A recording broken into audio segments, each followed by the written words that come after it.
Hello BTC world channel আপনাকে জানাচ্ছি আন্তরিক শুভেচ্ছা অভিনন্দন। আশা করি সবাই ভালো আছেন। আপনারা জানেন যে বিটিসি ওয়ার্ল্ড চ্যানেলে কিন্তু আমরা ক্রিপ্টো মার্কেটের বিভিন্ন ট্রেডিং স্ট্র্যাটেজি আপনার সাথে শেয়ার করে থাকি এবং মার্কেটের বিভিন্ন পটেনশিয়াল কয়েন কিন্তু আপনাকে জানানো হয়। ফান্ডামেন্টাল অ্যানালাইসিস, টেকনিক্যাল অ্যানালাইসিস, বিভিন্ন গুরুত্বপূর্ণ নিউজ বা ইভেন্ট যেমন one big beautiful bill, genius act, clarity, কেএনটিসি, বিটিসি, সার্ভেন্ট স্টেট, একটি রিভিয়ার কভার, যুদ্ধ পরিস্থিতি, rate cut, upcoming ETF token বা সব বিভিন্ন গুরুত্বপূর্ণ নিউজ বহু পূর্বে আপনাদের সাথে কিন্তু আমরা শেয়ার করে থাকি, যেগুলো ব্যবহার করে আপনি কিন্তু ক্রিপ্টো মার্কেট থেকে কিন্তু ভালো পরিমাণ কিন্তু আর্নিং করতে পারেন। তাই অবশ্যই আমাদের এই বিটিসি ওয়ার্ল্ড চ্যানেলটি সাবস্ক্রাইব করে আমাদের পাশে থাকবেন। তো আজকে কিন্তু খুবই গুরুত্বপূর্ণ একটা বিষয় নিয়ে আলোচনা করব। অর্থাৎ আজকে কিন্তু আমরা আলোচনা করতে যাচ্ছি সেপ্টেম্বর মাসে ক্রিপ্টো মার্কেট কি রকম থাকবে এবং অল্ট কয়েন সিজন কি শুরু হতে পারে এবং রেড কার্ড যদি হয় কত রেড কার্ড হবে এবং এই রেড কার্ডের মাধ্যমে নতুন একটা অল্ট কয়েন সিজন শুরু করা কি সম্ভব কিনা, এ সকল বিভিন্ন বিষয় নিয়ে কিন্তু আজকে আমাদের আলোচনা। তো প্রথমেই কিন্তু আপনাদের সাথে একটি বিষয় আমাদের শেয়ার করতে হয়। আমরা কিন্তু 2রা সেপ্টেম্বর অর্থাৎ 2 সেপ্টেম্বর কিন্তু আমরা একটি ভিডিও দিয়েছিলাম, যেখানে কিন্তু আমরা শেয়ার করেছিলাম বিভিন্ন ট্রেডিং স্ট্র্যাটেজি এবং সেখানে কিন্তু আমরা বেশ কিছু কয়েন কিন্তু আপনাদের সাথে আমরা শেয়ার করেছিলাম এবং যারা আমাদের ওই ভিডিওটি দেখেছেন এবং ট্রেডিং স্ট্র্যাটেজি অনুসারে ওই কয়েনগুলোতে কিন্তু আপনি অ্যানালাইসিস পূর্বক ইনভেস্টমেন্ট করেছেন, তারা কিন্তু বর্তমানে বলতে পারেন 2x প্লাস, অর্থাৎ 2x প্লাস প্রায় 300 এর কাছাকাছি বলতে পারেন, 300x 300%-এর মতো কিন্তু প্রফিট এখান থেকে কিন্তু আপনি জেনারেট করতে পেরেছেন। তো যারা দেখেননি তারা অবশ্যই আমাদের যে 2 সেপ্টেম্বরের যে ভিডিওটা সেটি কিন্তু দেখে নিতে পারেন এবং সেই জায়গা থেকে কিন্তু আপনি ভালো পরিমাণ প্রফিট কিন্তু এখান থেকে জেনারেট করতে পারেন এবং এখানে কিভাবে প্রফিট করবেন সে বিষয়ে কিন্তু বিস্তারিত আমরা কিন্তু আলোচনা করেছি। এবং আরেকটি বিষয় হচ্ছে, আপনাদের ক্রিপ্টো কারেন্সি নিয়ে যে কোনো কোয়েশ্চেন যদি থাকে অবশ্যই আপনি কিন্তু কমেন্টস বক্সে আমাদেরকে জানাবেন। অর্থাৎ আপনি যদি কোনো ক্রিপ্টো কারেন্সির অ্যানালাইসিস জানতে চান এবং যে কোনো বিষয় অর্থাৎ ক্রিপ্টো কারেন্সি রিলেটেড আপনার জানার আগ্রহ থাকে, তাহলে অবশ্যই আমাদের কিন্তু কমেন্টস বক্সে লিখবেন এবং প্রতি শনিবার আমরা কিন্তু এ নিয়ে কিন্তু আপনাদের সামনে কিন্তু ভিডিও নিয়ে আসব। অবশ্যই আমাদের কমেন্ট সেকশনে আপনার তথ্য জানাবেন। এবং এখন আমরা কিন্তু আমাদের মেইন যে টপিকস অর্থাৎ সেপ্টেম্বর মাসে ক্রিপ্টো কারেন্সি কিরকম থাকবে, ক্রিপ্টো মার্কেট কিরকম থাকবে সে বিষয় নিয়ে কিন্তু আমরা আলোচনা করব। তো প্রথমে কিন্তু আমাদের একটু ফান্ডামেন্টাল অ্যানালাইসিস করতে হয়, কারণ আপনারা জানেন যে ফান্ডামেন্টাল অ্যানালাইসিস কিন্তু খুবই গুরুত্বপূর্ণ এবং তারপর কিন্তু আমাদের এখানে টেকনিক্যাল অ্যানালাইসিস করতে হবে। তো টেকনিক্যাল অ্যানালাইসিস আমরা শেয়ার করছি এবং তার পূর্বে অবশ্যই ফান্ডামেন্টাল অ্যানালাইসিস সম্পর্কে কিছু ধারণা আপনাদেরকে দিতে হয়। এবং 4 সেপ্টেম্বর আপনারা জানেন যে আনএমপ্লয়মেন্ট ক্লেমস যে নিউজ ইভেন্ট ছিল, সেখানে কিন্তু প্রত্যাশা করা হয়েছিল জবস ক্লেম আসবে 2,30,000, কিন্তু সেখানে কিন্তু জবস ক্লেম আসে, জবলেস ক্লেম কিন্তু আসে 2,37,000, অর্থাৎ জবলেস মানুষের সংখ্যা কিন্তু সে জায়গায় বেড়ে যায় এবং পূর্বে কিন্তু ছিল সেটি কিন্তু 2,29,000। এবং বলতে পারেন যে জবলেস যে মানুষ তাদের সংখ্যা যেহেতু বেড়ে যায়, এজন্য কিন্তু অবশ্যই ডলার এই জায়গায় কিন্তু দুর্বল হয়ে গিয়েছে এবং ডলার যদি দুর্বল হয় তা কিন্তু ক্রিপ্টো কারেন্সির জন্য খুবই ভালো।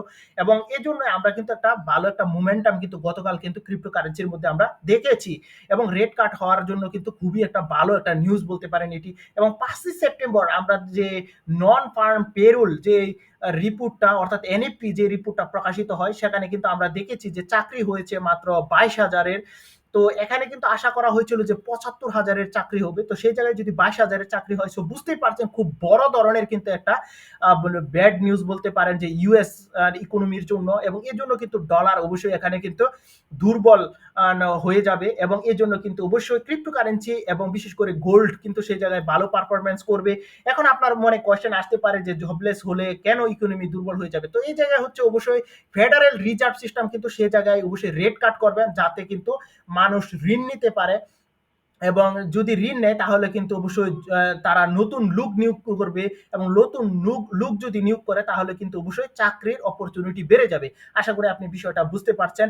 অর্থাৎ ডলার দুর্বল হওয়ার সাথে কিন্তু ক্রিপ্টো কারেন্সির পাম্প কিন্তু এখানে নির্ভর করে। তো এখানে অবশ্যই আপনাদের মনে রাখতে হবে, এখানে 10 সেপ্টেম্বর কিন্তু আমাদের পিপিআই ডেটা রয়েছে এবং 11 সেপ্টেম্বর কিন্তু আমাদের সিপিআই ডেটা রয়েছে। এই দুটি নিউজও কিন্তু খুবই গুরুত্বপূর্ণ। এবং কেন সে বিষয়টা যদি বলি, আপনারা জানেন জেরুমি পায়েল কিন্তু 22 অগাস্টে যে জ্যাকসন হলে জানিয়েছিলেন যে সেপ্টেম্বরে 17 সেপ্টেম্বরে যে এফওএমসি মিটিং রয়েছে সেখান থেকে কিন্তু রেট কাট হতে পারে। তো তিনি কিন্তু তাও বলেছেন যে এই রেট কাটের জন্য তিনি কিন্তু প্রিভিয়াস ডেটার উপরে কিন্তু নির্ভর করবে এবং আমরা দেখেছি 29 অগাস্ট কিন্তু ফেডরিক ওয়েলার এখানে কিন্তু জানিয়েছে যে 25 বেসিস পয়েন্টে কিন্তু রেট কাট হবে এবং আপনাদের জানানো উচিত যে 25 বেসিস পয়েন্ট কিন্তু খুবই ছোট একটা রেট কাট এবং এই ছোট রেট কাট দিয়ে কিন্তু বড় বড় ইনস্টিটিউশনাল অ্যাডাপশন করানো কিন্তু সম্ভব নয়, হুয়েলসদেরকে কিন্তু আকৃষ্ট করা সম্ভব নয় এবং অনেককে কিন্তু আকৃষ্ট করতে হলে বলতে পারেন যে এই রেট কাটের পরিমাণটা কিন্তু বড় করতে হবে এবং এখানে ফেডরিক ওয়েলার তাও বলেছেন যে তারা কিন্তু আস্তে আস্তে রেট কাট করতে চায়, অর্থাৎ এই জন্য তারা 3 to 6 মান্থ পর্যন্ত সময় নিতে চায়। তো এই ছোট ছোট রেট কাট এত দীর্ঘ সময় মানুষ ক্রিপ্টোকারেন্সির প্রতি কতটা আকৃষ্ট হয় তাই কিন্তু এখন দেখার বিষয়। তো যদি এখানে আমরা যে 4 সেপ্টেম্বর যে ডলারের জন্য একটা নেগেটিভ নিউজ দেখলাম, 5 সেপ্টেম্বর যে ডলারের জন্য একটা নেগেটিভ নিউজ দেখলাম এবং 10 সেপ্টেম্বর এবং 11 সেপ্টেম্বর এই দুটি নিউজও যদি ডলারের জন্য নেগেটিভ আসে তাহলে কিন্তু বলতে পারেন যে 25 বেসিস পয়েন্টে যে রেট কাট হওয়ার কথা সেটি কিন্তু বেড়ে 50 বেসিস পয়েন্ট রেট কাট অথবা 75 বেসিস পয়েন্ট রেট কাট কিন্তু হওয়ার সম্ভাবনা কিন্তু রয়েছে। যদি তা হয় তাহলে কিন্তু বলতে পারেন 17 সেপ্টেম্বরের পর থেকে কিন্তু অল্ট কয়েন সিজন কিন্তু এখানে শুরু হয়ে যাবে। এখন আপনি তা বিশ্বাস করেন বা নাই করেন এবং এটি কিন্তু চূড়ান্ত। কিন্তু যদি 25 বেসিস পয়েন্টে রেট কাট হয় তাহলে কিন্তু স্বল্প সময়ের জন্য মার্কেট কিন্তু পাম্প করবে, তারপর কিন্তু আবার ডাম্প করার কিন্তু সম্ভাবনা রয়েছে এবং আপনারা জানেন যে সেপ্টেম্বর মাসকে কিন্তু ক্রিপ্টোকারেন্সিতে এক গ্রেভিয়ার্ড অফ বিটিসি বুল হিসাবে কিন্তু অভিহিত করা হয় এবং আপনারা জানেন 2012 থেকে 2025 সাল পর্যন্ত এই যদি আপনি চার্ট অ্যানালাইসিস করেন তাহলে দেখবেন যে ক্রিপ্টোকারেন্সিতে কিন্তু সেপ্টেম্বর মাস ভালো ছিল না এবং খুব বড় ধরনের একটা প্রফিট কিন্তু কোয়ার্টার 3 দিতে পারেনি এবং বড় প্রফিটের জন্য কিন্তু আমরা সবসময় দেখেছি কোয়ার্টার 4 এবং কোয়ার্টার 4 কিন্তু ক্রিপ্টোকারেন্সি বড় ধরনের একটা প্রফিট কিন্তু এখানে দিয়ে থাকে। তো এখন বিষয়টা হচ্ছে যদি 25 বেসিস পয়েন্টে রেট কাট হয় তাহলে কিন্তু পাম্প করার পর ডাম্প করার সম্ভাবনা কিন্তু রয়েছে এবং যদি তার চেয়ে বড় রেট কাট অর্থাৎ 75 অথবা 50 বেসিস পয়েন্ট যেটিকে মাঝারি রেট কাট বলা হয় তা হয় তাহলে কিন্তু মার্কেটের মধ্যে বলতে পারেন যে একটা অল্ট কয়েন সিজন কিন্তু এখানে শুরু হয়ে যাবে। আর 100 বেসিস পয়েন্টে যদি হয় তাহলে তো বুঝতেই পারছেন যে খুবই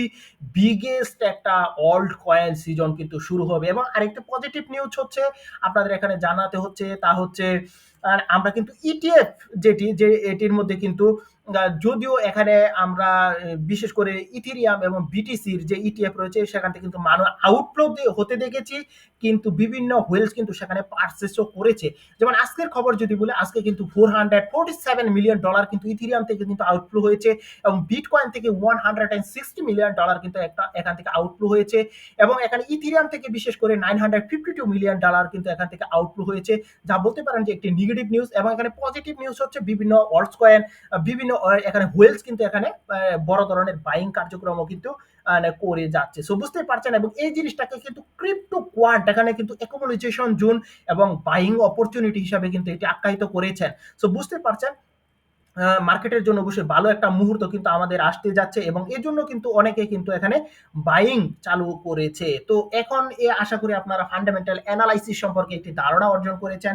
তো এখানে আমরা আলোচনা করব টেকনিক্যাল অ্যানালাইসিস নিয়ে। তো আপনি যদি চার্টের দিকে যদি লক্ষ্য করেন তো এখানে দেখবেন যে আমাদের একটা এখানে কিন্তু খুবই ভালো একটা সাপোর্ট জোন এখানে কিন্তু আমাদের ছিল যেটি কিন্তু $1,12,000 $1,12,200 দিকে ছিল এবং অনাকাঙ্ক্ষিতভাবে সে লেভেল কিন্তু ব্রেকআউট দেয়, ব্রেকআউট দিয়ে বর্তমানে কিন্তু একটা স্ট্রং সাপোর্ট জোন। অ্যান্ড এখানে আমার ইমোজির দিকে যদি খেয়াল করেন তাহলে বুঝতে পারবেন যে 1,05,000 থেকে $1,07,000 যেটি রয়েছে সেখানে কিন্তু খুবই স্ট্রং একটা সাপোর্ট জোন রয়েছে এবং এই সাপোর্ট জোন থেকে আশা করা যাচ্ছে যে মার্কেট অবশ্যই কিন্তু আপে যাওয়ার সম্ভাবনা রয়েছে এবং আমরা কিন্তু দেখছি ইতিমধ্যে কিন্তু $1,07,000 থেকে মার্কেট কিন্তু এখান থেকে উঠেছে, যদিও কিন্তু $1,12,000 দিকে যদি খেয়াল করেন সেখান থেকে কিন্তু রিজেকশন পেয়েছে, অর্থাৎ মার্কেট কিন্তু ডাউনের দিকে আসছে। এখন $1,07,000 যদি সাস্টেন করতে পারে তাহলে অবশ্যই বলতে পারেন যে আমাদের নেক্সট টার্গেট কিন্তু মিনিমাম $1,16,000 দিকে রয়েছে। আর যদি এখানে আমাদের $1,07,000 না থাকে তাহলে আপনাকে তো বলেছি যে 1,05,000 থেকে 7,000 এর ভেতর রয়েছে একটা স্ট্রং জোন এবং এখানে কিন্তু মার্কেট আটকে রাখার মতো যথেষ্ট ক্ষমতা এবং শক্তি কিন্তু এখানে রয়েছে। এবং যদি অনাকাঙ্ক্ষিতভাবে, অর্থাৎ যদি বলতে পারেন যে ছোট ধরনের রেট কাট হয়, তাহলে কিন্তু যদি এই সাপোর্ট জোনটাকে তারা রাখতে না পারে, তাহলে কিন্তু নেক্সট যে সাপোর্ট জোন তা কিন্তু $1,01,000, এবং এটি কিন্তু খুবই খুবই খুবই স্ট্রং সাপোর্ট জোন, এবং এখান থেকে কিন্তু মার্কেট অবশ্যই কিন্তু পাম্প করবে সেরকম প্রত্যাশা কিন্তু করা যায়, এবং সময়ের জন্য কিন্তু এখানে স্পাইক দেওয়ারও সম্ভাবনা রয়েছে। সে বিষয়টা আপনাদের জানা উচিত, কারণ এখান থেকে কিন্তু হিউজ লিকুইডিটি রয়েছে, এবং লিকুইডিটি কিন্তু এখান থেকে নেওয়ার জন্য এই ধরনের স্পাইক কিন্তু আসতে পারে। তো এখন আপনাদের যে বিষয়টা বলা হচ্ছে যে এখানে যে $1,00,000 এটি কিন্তু একটি সাইকোলজিক্যাল জোন, এবং কয়েন টেলিগ্রাফের পক্ষ থেকে আপনাদেরকে যদি আমরা বলি, তাহলে আপনি দেখবেন যে তারা জানিয়েছে যে $1,00,000 নিচে 2025 সালে বিটকয়েন কিন্তু আসবে না। সো বুঝতেই পারছেন। আর এখানে যে বিষয়টা হয়েছে যে $1,07,000 থেকে সাপোর্ট নিয়ে আমরা দেখেছি যে মার্কেট পাম্প করে কিন্তু আপের দিকে যাচ্ছিল। তারপর আমাদের যে এখানে একটা রেজিস্ট্যান্স লেভেল ছিল $1,12,000 দিকে, সেখান থেকে কিন্তু যদি দেখেন যে মার্কেট কিন্তু রিজেকশন পেয়েছে, এবং রিজেকশন পাওয়ার পর কিন্তু মার্কেট নিচের দিকে আসছে। তো আশা করা যাচ্ছে যে $1,05,000 থেকে $7,000 দিকে কিন্তু মার্কেট সাপোর্ট নিতে পারবে, এবং তারপর অবশ্যই ব্যাক করবে। যদি অনাকাঙ্ক্ষিতভাবে ছোট ধরনের রেট কাট হয়, তাহলে কিন্তু মার্কেট $1,00,000 দিকে কিন্তু আসার সম্ভাবনা রয়েছে, এবং নিচে স্পাইক দিয়ে কিন্তু আপে তারপর আবার মুভ করবে। এবং এর অন্যতম প্রধান কারণ জানেন, Q4 কিন্তু ক্রিপ্টোকারেন্সির জন্য খুবই বুলিশ, এবং অনেকে কিন্তু এই Q4 কিন্তু বড় ধরনের ইনভেস্টমেন্ট করে থাকে, এবং বছর শেষে কিন্তু অনেকেই ব্যালেন্স শিটে একটা প্রফিট দেখাতে চায়, এজন্য কিন্তু রিস্কি অ্যাসেট অর্থাৎ এখানে ক্রিপ্টোকারেন্সির দিকে কিন্তু ঝুঁকে। তো আশা করি আপনারা ক্রিপ্টো মার্কেটের বিস্তারিত বিষয় বুঝতে পারছেন। অবশ্যই আমাদের এই বিটিসি ওয়ার্ল্ড চ্যানেলটি সাবস্ক্রাইব করে আমাদের পাশে থাকবেন। অবশ্যই আপনি লাইকস কমেন্টস করবেন, এবং সবার সুস্থতা কামনা করে এখানেই শেষ করলাম। Bye bye.